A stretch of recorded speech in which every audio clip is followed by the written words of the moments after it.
नमस्कार मित्रों, मैं आपका दोस्त विक्रम जीएस सिंपलर में आपका स्वागत करता हूं। पिछली वीडियो में मैंने बताया था यूनियन इकोनॉमिक सर्वे, उसमें मैंने बजट एस्टिमेट के बारे में, जीडीपी के स्टेट के बारे में बताया था। यानी कि मैंने एक वीडियो डाला हुआ है अपने चैनल पर, आप जाकर वहाँ पर विजिट कर सकते हैं। ये उसी क्रम में ये दूसरा वीडियो है जो मैं ला रहा हूँ, उससे आगे थोड़ा बढ़ते हैं। चलिए तुरंत ही हम लोग वीडियो शुरू करते हैं। इससे पहले मैं आपसे एक अपील करना चाहता हूं कि आप मेरे चैनल को सब्सक्राइब करिए, लाइक करिए, यदि पसंद आए तो लाइक करिए और शेयर भी करिए। तो चलिए आज के वीडियो में हम लोग आगे बढ़ते हैं। देखिए, यूनियन इकोनॉमिक सर्वे 2021-22 ये सभी परीक्षाओं के लिए इंपॉर्टेंट होते हैं, चाहे वो यूपी पीसीएस हो, चाहे वो यूपीएससी हो, चाहे वो बीपीएससी हो, कोई भी स्टेट पीसीएस हो, यूनियन इकोनॉमिक सर्वे बहुत ही ज़्यादा इंपॉर्टेंट है। ठीक है, तो सबसे पहले इस वीडियो में हम क्या करने वाले हैं ये जान लेते हैं। ये वीडियो कंसेप्ट बेस्ड नहीं है, मैं यहाँ पर किसी भी तरीके का कंसेप्ट यूज नहीं करूँगा या उसको कंसेप्ट को नहीं समझाऊंगा, बल्कि फैक्ट्स पर बातें करेंगे। मेनली हम लोग यहाँ पर फैक्ट्स पर ही बात करेंगे, फैक्ट्स को ही जानेंगे, क्योंकि एग्जाम के बहुत कम दिन बचे हुए हैं बीपीएससी के लिए, जो कि अगस्त लास्ट वीक में शेड्यूल्ड है। ठीक है, तो मोस्ट मेरा फोकस रहेगा यहाँ पर, वो कहाँ पर रहेगा, फैक्ट्स के ऊपर रहेगा। मैं इस और दूसरी बात, मैंने इसमें काफ़ी स्कीम्स को भी इंक्लूड किया है, क्योंकि जैसे कि बदलता हुआ ट्रेंड में बीपीएससी में बदलता हुआ ट्रेंड देखा जा रहा है कि स्कीम्स पूछे जा रहे हैं, चाहे वो सेंट्रल गवर्नमेंट के स्कीम्स हों, चाहे वो स्टेट गवर्नमेंट के स्कीम्स हों, उसे पूछा जा रहा है। और पिछला बार का जो 67th बीपीएससी हुआ है 8 मई को, उसमें सीधा सीधा बेयर नेसेसिटीज इंडेक्स करके यूनियन इकोनॉमिक सर्वे से सीधा क्वेश्चन उठाया गया है वहां से। तो ये वीडियो आपके लिए काफी इंपॉर्टेंट रहेगा, और बेनिफिट तो क्या है आप लोग खुद ही समझ सकते हैं। जो फैक्ट्स मैं यहाँ कर लेकर आया हूँ, वीडियो के बाद आपको सारी चीजें क्लियर हो जाएंगी, कितना जरूरी है ये और कितना जरूरी नहीं है। तो चलिए शुरू करते हैं। देखिए, शुरुआत में है सोशल इंफ्रास्ट्रक्चर एंड एम्प्लॉयमेंट। देखिए, ये एक टॉपिक है, इसी में हालांकि ये टॉपिक अभी पूरा नहीं है, इसमें मैंने हेल्थ और एजुकेशन को लेकर, यानी कि सोशल इंफ्रास्ट्रक्चर में हेल्थ और एजुकेशन पर मेनली डिस्कस किया गया है इकोनॉमिक सर्वे में, और दूसरा एम्प्लॉयमेंट को लेकर किया गया है। तो हेल्थ और एजुकेशन, इसके बारे में हम मेनली इसमें डिस्कस करेंगे। ये न्यू डाटा है, ठीक है, ये न्यू डाटा है कोविड को लेकर, यानी हेल्थ को लेकर, और दूसरी बात एजुकेशन को लेकर। तो चलिए शुरू करते हैं। आप लोग यहाँ पर देख सकते हैं सोशल इंफ्रास्ट्रक्चर एंड एम्प्लॉयमेंट। ठीक है, तो सोशल इंफ्रास्ट्रक्चर में सबसे पहले कोविड के ट्रेंड्स को बात करते हैं। कोविड को सही करने के लिए गवर्नमेंट क्या क्या स्टेप्स ली हैं और क्या क्या लेने वाली, हालांकि ये तो बजट में पता चलेगा, लेकिन यहाँ पर हम लोग ये बात करेंगे कि कौन कौन सा स्टेप गवर्नमेंट ले चुकी है अभी तक, और क्या स्टेट है अभी ये कोविड-19 का। ठीक है, तो देखिए यहाँ पर पहला फैक्ट लिखा हुआ है, first peak of the covid waves in India. Exam में ऐसे क्वेश्चन पूछे जाते हैं कि सबसे पहला पीक कोविड-19 का कब आया था। तो ये सितंबर 2020 में आया है। कब आया है, यहाँ पर आप देख सकते हैं, सितंबर 2020 में आया है। फर्स्ट पीक ऑफ कोविड-19 वेव्स इन इंडिया सितंबर 2020 में। जो सेकेंड पीक है कोविड-19 का, ये कब आया है, मई 2021 में आया है।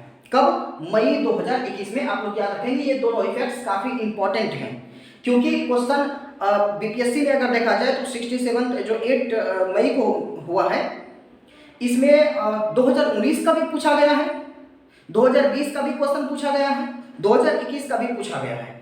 तो ये आपके लिए काफी इंपॉर्टेंट हो जाएगा। तो फर्स्ट पीक जो है कोविड-19 का, वो कब आया, तो वो सितंबर 2020 में आया। सेकेंड पीक कब आया, तो मई 2021 में आया। ठीक है, अब देखिए, भारत में कोविड को कंट्रोल करने के लिए, ठीक है, लोग इससे ज्यादा इन्फेक्टेड ना हो, इसको क्योर करने के लिए क्या किया गया, Indian national COVID vaccination programme चलाया गया। क्या चीज, Indian national COVID vaccination programme. ये कब चलाया गया, 16 जनवरी 2021 से इसकी शुरुआत होती है। 16 जनवरी 2021 से इसकी शुरुआत होती है। इसके दो एलिमेंट हैं, यहां देखिए इसके दो एलिमेंट हैं। पहला है production of the COVID vaccine, यानी कि Indian national COVID vaccination programme के तहत दो चीजें किया जाना है। सबसे पहली बात कि इंडिजीनियसली यानी कि डोमेस्टिकली हमको क्या करना है, कोविड का प्रोडक्शन, कोविड के वैक्सीन का प्रोडक्शन करना है, भारत लेवल पर करना है। और दूसरी बात free vaccine to its population, हमारे जनता को फ्री वैक्सीन पहुंचाना है, फ्री वैक्सीन देना है। ठीक है, तो ये दो इसका एलिमेंट है, जो मुख्य एलिमेंट है इसका Indian national COVID vaccination programme का।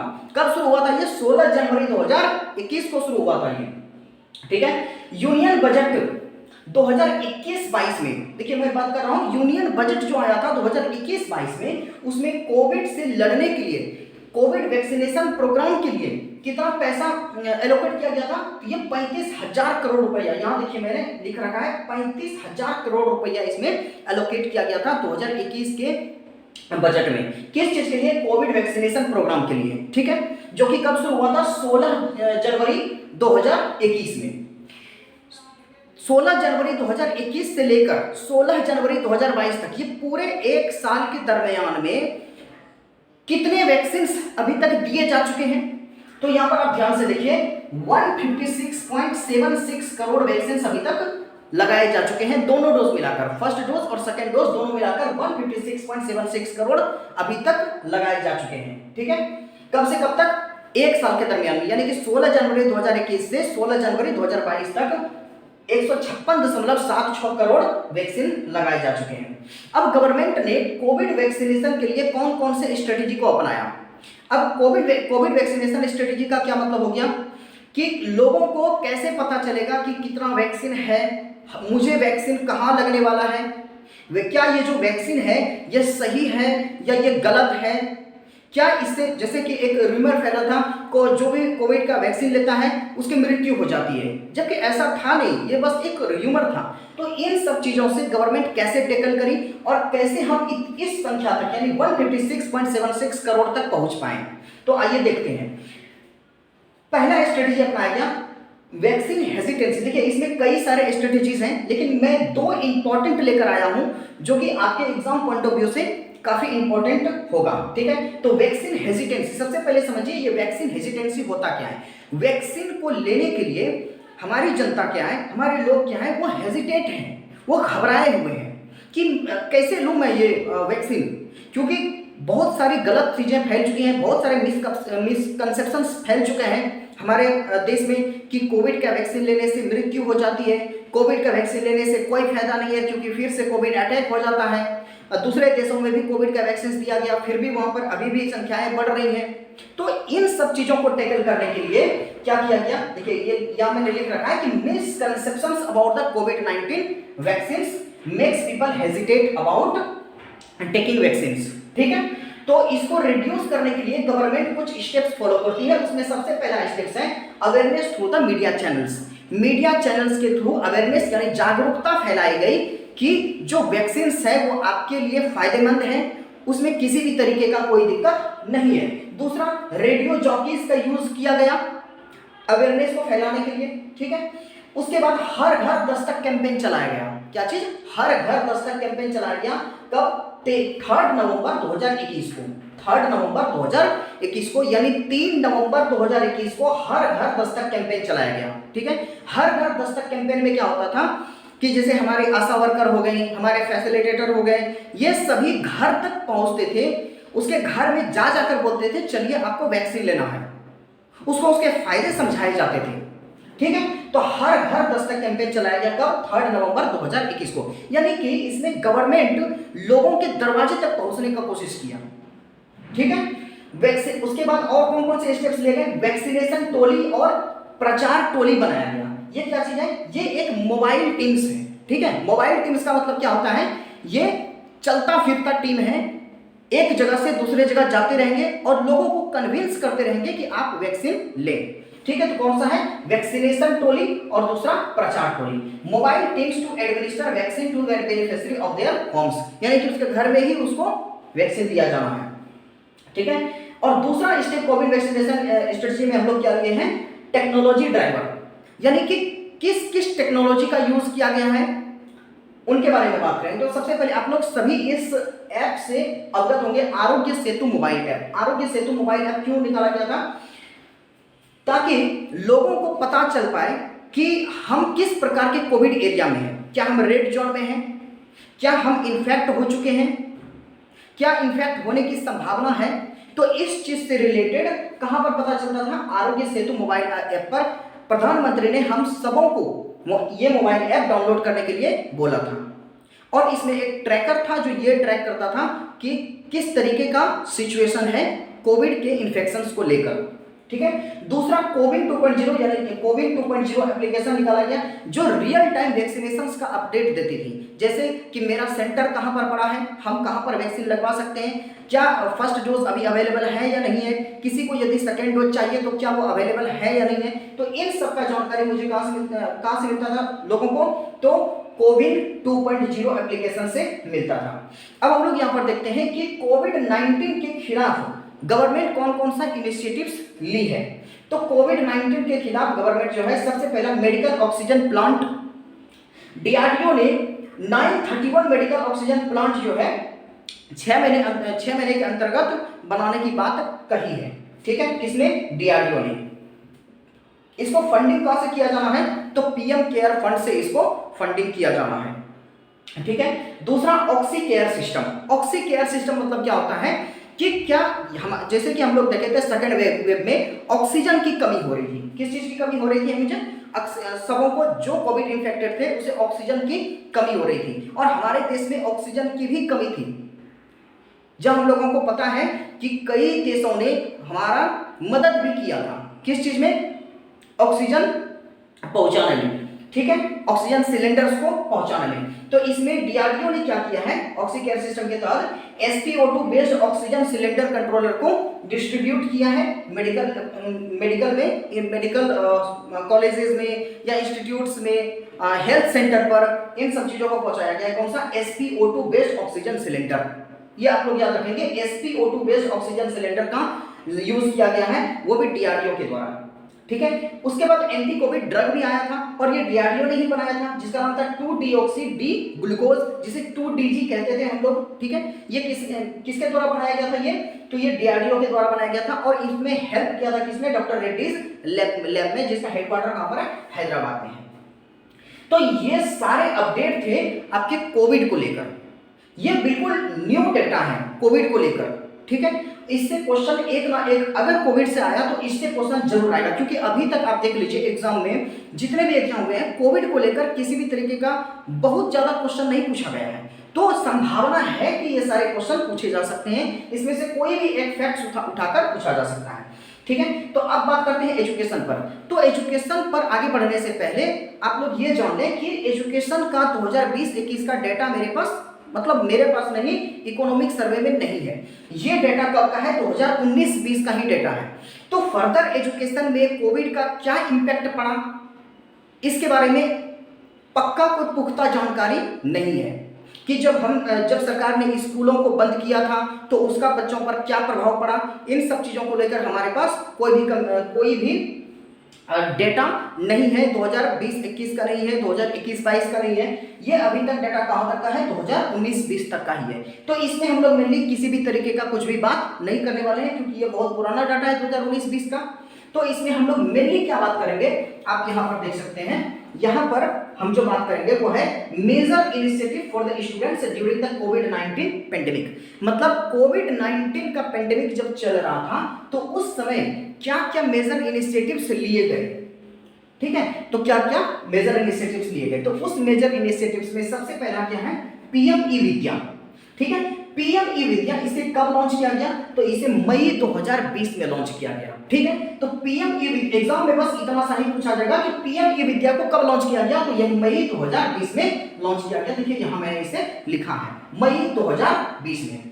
ठीक है। उसके बाद देखिए इसमें 4 कंपोनेंट हैं। पीएम ई विद्या के 4 कंपोनेंट है। ये चारों ही कंपोनेंट बहुत ही ज्यादा इंपॉर्टेंट हैं, क्योंकि इससे भी क्वेश्चन स्टेटमेंट वाइज पूछ लिया जाता है। तो आप लोग यहां पर ध्यान दें। One nation one digital education Diksha platform शुरू किया गया था, जिसका मोटिव क्या है? One nation one digital education. ठीक है। डिजिटल एजुकेशन को बढ़ावा दिया गया बढ़ावा दिया गया किसमें, पीएम ई विद्या में। दूसरा क्या, one class one TV channel through the स्वयं प्रभा टीवी चैनल। हम स्वयं प्रभा करके एक टीवी चैनल आया था जिसमें कि किसी क्लास का, किसी पर्टिकुलर क्लास का उस पर डिस्कशन किया जाता था, सब्जेक्ट्स का डिस्कशन किया जाता था, क्वेश्चंस का डिस्कशन किया जाता था। ठीक है, तो सिंपल सा मतलब यहाँ पर यह है कि इसका पहला कंपोनेंट क्या है, डिजिटल एजुकेशन को बढ़ावा देने के लिए दीक्षा प्लेटफॉर्म शुरू किया गया था। उसके बाद टीवी चैनल पर शिक्षा को बढ़ावा देने के लिए टीवी चैनल खोला गया, और वो कौन सा टीवी चैनल था, तो स्वयं प्रभा टीवी चैनल था। ठीक है, तीसरा क्या है, extensive use of the radio community radio at the podcast. तो रेडियोज वगैरह इन सब चीजों का भी यूज किया गया एजुकेशन को इस समय में बढ़ावा देने के लिए, क्योंकि हम लोगों को पता है सारे स्कूल कॉलेजेस ये सब शट डाउन थे, बंद थे, तो डिजिटल एजुकेशन को मेनली ज्यादा बढ़ावा दिया गया। One DTH channel specifically for the hearing impaired, यानी कि यदि किसी इंसान को सुनाई नहीं देता है तो उसके लिए एक अलग से डीटीएच चैनल निकाला गया। ठीक है, और उसमें साइन लैंग्वेज का यूज किया गया। तो ये इसके चार कंपोनेंट थे, किसके, पीएम ई विद्या के। तो चारों कंपोनेंट कौन कौन से थे, सबसे पहला क्या था, डिजिटल एजुकेशन को बढ़ावा देना, इसके लिए दीक्षा प्लेटफॉर्म शुरू किया गया था। दूसरा क्या था, टीवी चैनल खोला गया शिक्षा को कंटिन्यू रखने के लिए, वो कौन सा चैनल था, स्वयं Prabha TV channel. Extensive use किया गया रेडियो का। उसके बाद एक डीटीएच चैनल खोला गया जो कि स्पेसिफिकली किसके लिए था, ये हियरिंग इम्पेयर्ड लोगों के लिए था, यानी कि जो सुन नहीं सकते हैं उसके लिए था। ठीक है, दूसरा क्या है, national digital education architecture NDEAR। ठीक है, ये 29 जुलाई 2021 को इसकी शुरुआत हुई। कब, 29 जुलाई 2021 को। किसका, नेशनल डिजिटल एजुकेशन आर्किटेक्चर। आप लोग ये याद रखेंगे, बहुत ही ज्यादा इंपॉर्टेंट है ये। ठीक है, 29 जुलाई 2021 को। कब, 29 जुलाई 2021 को। Digital infrastructure for the education, ये मेनली क्या प्रोवाइड करता है, एक डिजिटल इंफ्रास्ट्रक्चर एजुकेशन के लिए प्रोवाइड करता है। ठीक है, बस इतना सा फैक्ट इसमें आपको याद रखना है। उसके बाद विद्यांजलि था। विद्यांजलि क्या था, ये एक पोर्टल था। ठीक है, जिसको कब, 7 सितंबर 2021 को शुरू किया गया। आप लोग डेट याद रखेंगे, 7 सितंबर 2021 को। इसमें क्या किया गया, इस विद्यांजलि पोर्टल के तहत हम क्या कर सकते हैं, गवर्नमेंट के किसी भी स्कूल से, या गवर्नमेंट किसी भी स्कूल को ऐड देती है, मतलब सहायता प्रदान करती है, पैसा देती है, तो उस स्कूल से हम डायरेक्ट कांटेक्ट कर सकते थे। किन चीजों को लेकर कांटेक्ट कर सकते थे, यदि हम पढ़ाना जानते हैं तो हम वहां पर पढ़ा सकते थे। यदि हम इंफ्रास्ट्रक्चर को लेकर किसी भी तरीके का कुछ मदद करना चाहते हैं तो हम इस पोर्टल के थ्रू मदद कर सकते थे, यानी डायरेक्ट कांटेक्ट कर सकते थे गवर्नमेंट के स्कूलों से। ठीक है, तो ये तीसरा था, कब शुरू हुआ था, 7 सितंबर 2021 को। यहाँ पर आप लोग देखिए 7 सितंबर 2021 को। चौथा क्या है, समग्र शिक्षा स्कीम। इसे समग्र शिक्षा अभियान भी बोला जाता है। ये समग्र शिक्षा अभियान में आप लोगों के लिए एक क्वेश्चन छोड़कर जाता हूं कि ये समग्र शिक्षा अभियान शुरू कब किया गया था। यहां पर क्या किया हुआ है कि इसे कंटिन्यू रखा गया है 5 साल के लिए, मतलब 5 साल के लिए समग्र शिक्षा अभियान को बढ़ा दिया गया है।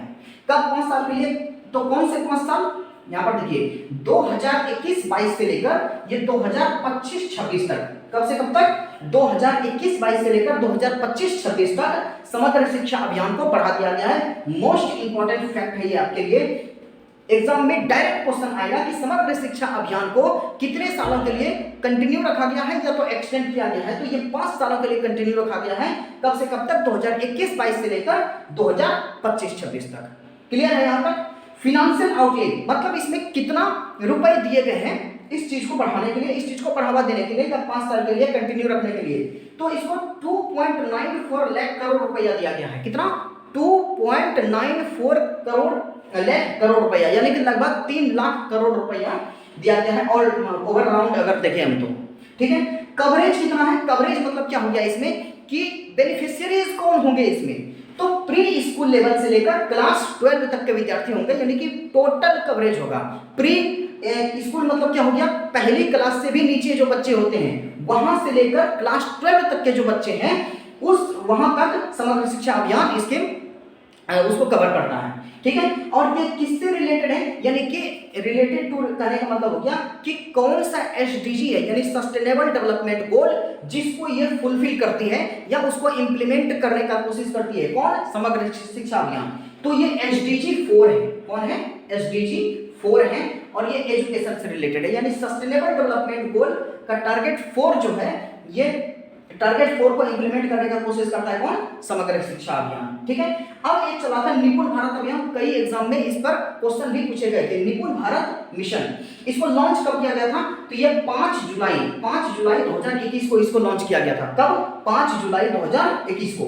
ये क्या चीज है? तो ये नेशनल मिशन है, यानी कि फाउंडेशनल लिटरेसी और न्यूमरेसी, फाउंडेशनल लिटरेसी और न्यूमरेसी पर ये नेशनल मिशन है। ठीक है, अब इसका मतलब क्या हो गया? फाउंडेशनल लिटरेसी का क्या मतलब होता है और यहाँ पर न्यूमरेसी का क्या मतलब होता है? न्यूमरेसी का मतलब है सीधा सा नंबर्स के बारे में, यानी कि हमारे बच्चों को नंबर्स के बारे में पता हो, हमारे बच्चे लिटरेट हों। तो फाउंडेशनल लिटरेसी को, यानी जो बेसिक पढ़ाई होती है वो बेसिक पढ़ाई पर ध्यान दिया गया और दूसरे बेसिक नंबर्स पर ध्यान दिया जाएगा, इस अभियान के तहत ऐसा कहा गया है। अब निपुण का अगर यहाँ पर हम फुल फॉर्म देखने का कोशिश करें तो क्या है? ध्यान से सुनिएगा। नेशनल, एन से नेशनल, ठीक है, आई से क्या हो जाएगा? Initiative, national initiative for proficiency. क्या चीज है? National initiative for proficiency in the reading with understanding and the numeracy. तो NIP और यहां पर हो जाएगा यू, ये रहा यू एंड एन, निपुण। ठीक है, तो इसका क्या है full form? National initiative for proficiency in reading with understanding and numeracy. ठीक है, तो कब लॉन्च किया गया था? ये लॉन्च्ड अंडर, सॉरी ऑन यहां पर मैंने लिख दिया है, लॉन्च्ड अंडर, यानी किस स्कीम के अंतर्गत इसको लॉन्च किया गया है? तो ये समग्र शिक्षा स्कीम के अंतर्गत इसे लॉन्च किया गया है और इसका कवरेज क्या है? बाल वाटिका से लेकर एज ग्रुप 9 तक, यानी 9 साल के बच्चे तक को ये कवर करती है ये स्कीम। ठीक है, अगला वीडियो में मैं प्रधानमंत्री पोषण शक्ति निर्माण यानी PM पोषण स्कीम के बारे में मैं बताऊंगा अगले वीडियो में, और भी आगे अभी यूनियन इकोनॉमिक सर्वे से लेकर ही मैं वीडियो आप लोगों के लिए आऊंगा। मैं जल्द ही प्रस्तुत होता हूं। अभी के लिए नमस्कार। मेरे चैनल को आप सब्सक्राइब करिए, लाइक करिए, शेयर करिए यदि आपको पसंद आता है तो। धन्यवाद।